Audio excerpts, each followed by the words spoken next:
বিকেলের আলোটা আজ যেন একটু বেশি নরম। বারান্দার কোণে বসে আছে সুরজিৎ, হাতে ধরা ধোয়া ওঠা এক কাপ চা। চুলে সাদা ছায়া, মুখে ভাঁজের রেখা, কিন্তু চোখে এক শান্ত দৃপ্তি।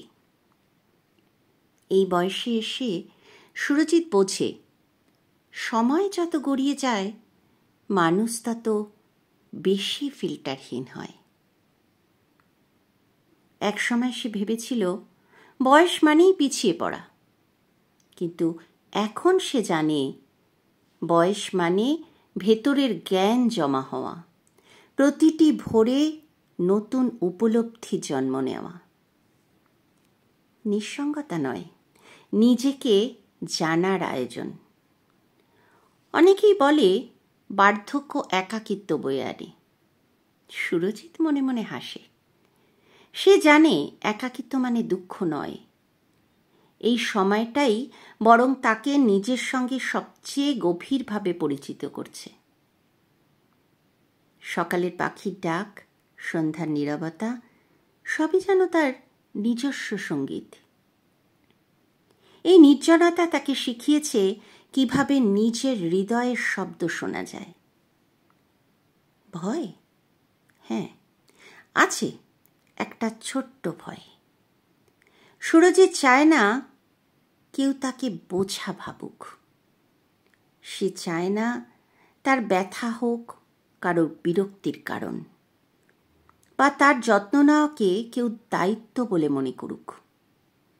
সে চায় ভালোবাসা, করুণা নয়। স্মরণযোগ্য অভিজ্ঞতা হোক তার পরিচয়, দুর্বলতা নয়। একটা চুমুক আর অনেকটা জীবন। চায়ের কাপটা ঠোঁটে নিয়ে একবার চুমুক দেয় সুরজিৎ।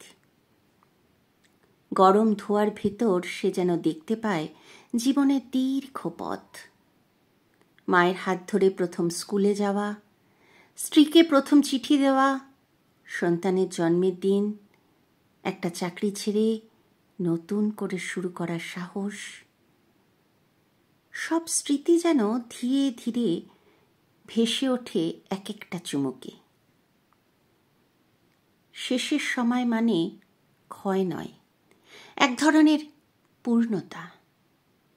বার্ধক্য সুরজিতের কাছে যেন জীবনের শেষ অধ্যায় নয়, বরং এক ধরনের উপসংহার, যেখানে প্রতিটি অনুভব আরও গভীর, প্রতিটি মুহূর্ত আরও মর্মস্পর্শী। সে চায় না কেউ বলুক দাদুটা শুধু পড়ে পড়ে সময় কাটায়। সে চায় বলুক এই মানুষটা এখনো ভাবতে জানে, বুঝতে জানে, বাঁচতে জানে। শেষ কথা, বার্ধক্য যেন হয় এক কাপ চায়ের মতো, যার প্রতিটি চুমুকে মিশে থাকে অভিজ্ঞতার ঘ্রাণ, ভালোবাসার উষ্ণতা আর জীবনের প্রশান্তিময় বোধ।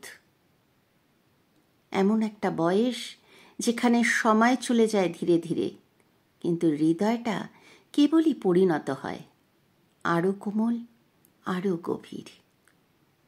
সেই বয়স যা শেষ নয়, বরং সম্পূর্ণতা।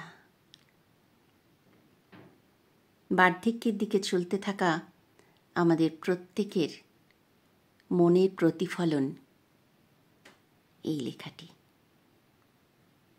কেমন লাগলো আপনাদের? অবশ্যই জানাবেন।